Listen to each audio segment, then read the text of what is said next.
வணக்கம் நரந்தானா channel views. இன்னைக்கு evening snack வடை.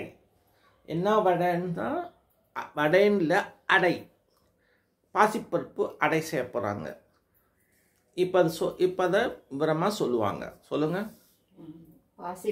பருப்பை ஒரு கப்பு எடுத்து ஒரு பாத்திரத்தில் போட்டுக்கணும். அதில் ஒரு ஸ்பூன் வெந்தயம் எடுத்து போட்டு நல்லா 2-3 தடவை கழுவிட்டு ஒரு 3 மணி நேரம் ஊற வச்சிடணும்.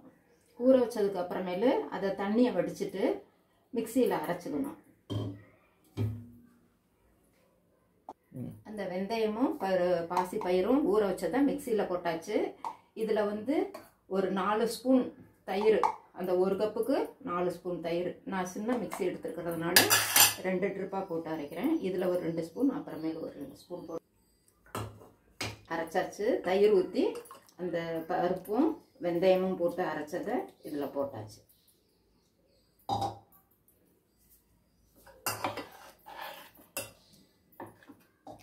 இது பதம் சரியா இருக்கு. இதில் இன்னமும் ரவை கொஞ்சம் கலக்கணும். ரவையும் ஒரு 2 ஸ்பூன் கடலை மாவும்.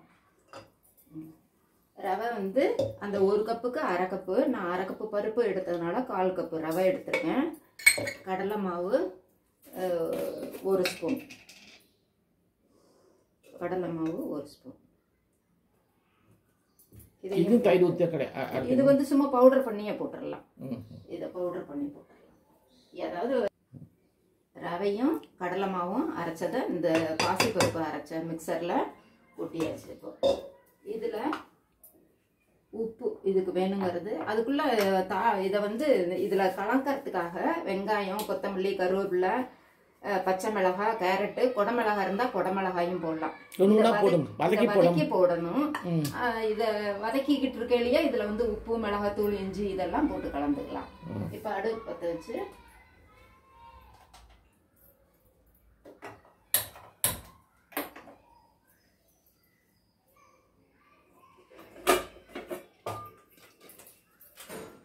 வானலியை வச்சு எண்ணெய் ஊற்றிடலாம்.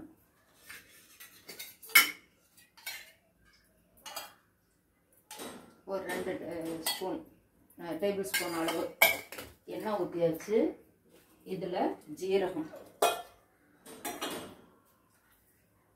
கடுகுலாம் இதுக்கு போட வேண்டியதில்லை. ஜீரகம் இந்த பாசி பருப்புக்கு ஜீரணத்துக்கு நல்லது.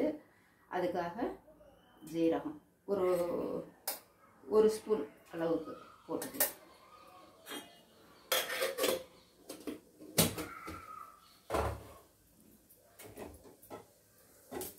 கரண்டி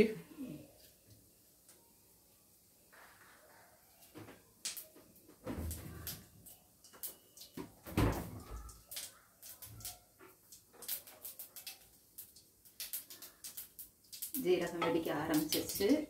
இப்போ இதில் பச்சை மிளகாய், வெங்காயம் நல்லா பொடியாக, பெரிய வெங்காயம் பொடியாக. இஞ்சி பூண்டுலாம் கிடையாது. இஞ்சி போட்டுக்கலாம், பூண்டு கிடையாது. இஞ்சி பெருங்காயம் கொஞ்சம் போட்டுக்கலாம். பருப்பு இருக்கிறதுனால இஞ்சிக்கு அரைச்சி வச்சுருக்கேன், அது கொஞ்சம். பெருங்காயம் கொஞ்சம். எல்லாம் வதங்கணும். குடமிளகாய் போட்டுக்கிட்டாலும் அதுவும் டேஸ்டாக இருக்கும்.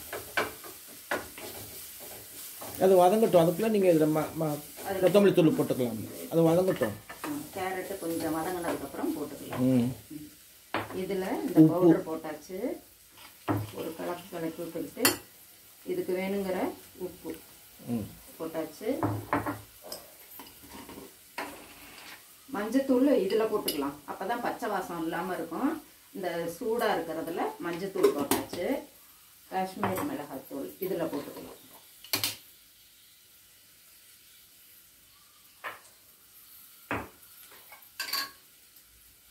கரம் மசாலாவா? இது கரம் மசாலாவும் இதுலயே போட்டுக்கலாம். அப்போ கொத்தமல்லி தூளும் இது மிளகாத்தூளும் அதிலே போட்டுக்கலாம். இதுலயே போட்டுக்கலாம், பச்சை வாசம் இல்லாமல் இருக்கும். இது Kashmiri chilli, red chilli powder. இது போட்டிருக்கேன். பச்சை மிளகாயும் போட்டிருக்கேன். அதனால காரத்தை பார்த்துக்கிட்டு போட்டுக்கலாம். அவ்வளோதான். அதாவது மஞ்சத்தூள், காஷ்மீரி சில்லி பவுடர், கரம் மசாலா, உப்பு, உப்பு சர்க்கரை போடணுமா? கொஞ்சமா சர்க்கரை வேணாங்கிறவங்க விட்டுறலாம். சும்மா அந்த லைட் ஸ்வீட் சும்மா ஒரு 1/2 ஸ்பூன் மட்டும்.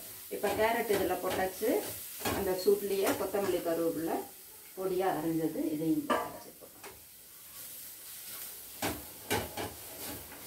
இப்போ கொஞ்சம் சர்க்கரை அந்த ஸ்வீட்டு சார். இப்போ நம்ம வதக்கினதை அதில் போட்டுடுறோம்.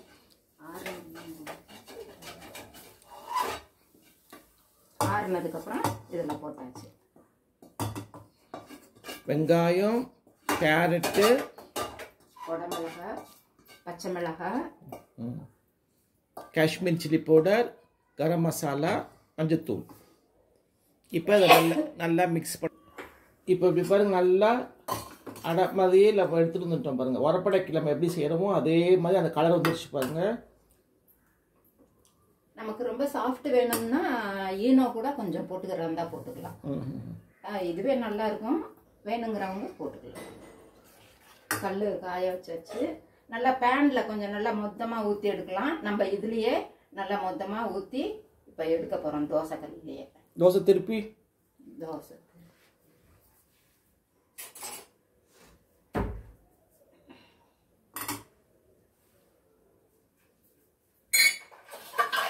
காஞ்சிருச்சு.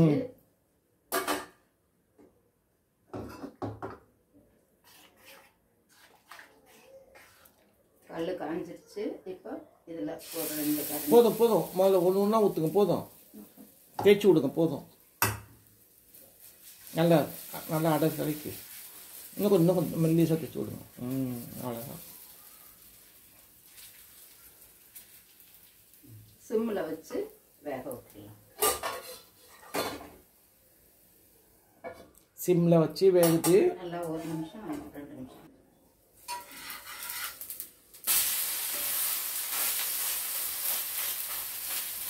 நல்லா முருகலாக வந்திருக்குது பாருங்கள். சூப்பராக வந்திருக்குது. கொஞ்ச நேரம் அடை நமக்கு நல்லா வேகணும், இல்லைன்னா மாவாக இருக்கும். அதனால் பார்க்கறதுக்கு வெளியே ப்ரௌனிஷாக இருந்தால் கூட உள்ளுக்குள்ளே வேகிறதுக்கு கொஞ்சம் நம்ம ஸ்லிம்லேயே வச்சு மூடி வேக விட்டோம்னா நல்லாயிருக்கும். எண்ணெயும் ஊற்றுனோன்னா முருகலாக இருக்கும். நல்லா மாவும் கலந்து ஒரு 10 நிமிஷம் ஊற வச்சுட்டு அதுக்கப்புறம் அதை கலந்து சுட்டாங்க. இல்லை ரவா போட்டு ஊற்றுட்டு நம்ம ஒரு 5 நிமிஷம் வெயிட் பண்ணால் நல்லது. நீங்களும் செஞ்சு பாருங்கள். நலம்தானா சேனலுக்கு சப்ஸ்கிரைப் பண்ணுங்கள். பெல் பட்டனை மறக்காமல் அமுக்குங்க. வேறு ஒரு வீடியோவில் உங்களை சந்திக்கிறோம். பாருங்கள், சூப்பராக வந்துருக்குது. சூப்பராக இருக்குது. இதுக்கு என்ன தொட்டுக்கிறது? இது சாதாரண தேங்காய் சட்னி, வெங்காய சட்னி, இது எல்லாமே தொட்டுக்கலாம். சாஸ் தொட்டும் சாப்பிடலாம். இது மார்னிங் பிரேக்ஃபாஸ்ட்டுக்கு குழந்தைங்களுக்குலாம் ஹெல்த்தியாக இருக்கும். ஈஸியாக செஞ்சிடலாம். நீங்கள் இதுக்கு புளி இப்போ இந்த குழம்பு சட்னி செஞ்சுருக்கிறேன். ஓ சூப்பர். நல்லா இதுக்கு திரும்பவும் இப்போ இன்னும் கொஞ்சம் மொத்தமாக நல்லா ஊற்றி கட் பண்ணி அப்படியே ஸ்லைஸ் மாதிரி கூட வச்சு சாப்பிடலாம். ஈவினிங் ஸ்நாக்ஸு, நைட் டின்னராகவும் யூஸ் பண்ணலாம். இந்த சைஸ் சரியாக இருக்குது. ஒவ்வொரு கரண்டி ஊற்றினாலும் போதும். போதுமா? கரெக்ட். அவ்வளோதான். மெல்லிசை தட்டுங்க. அப்படியே போதும். அப்படியே மூடிடுங்க.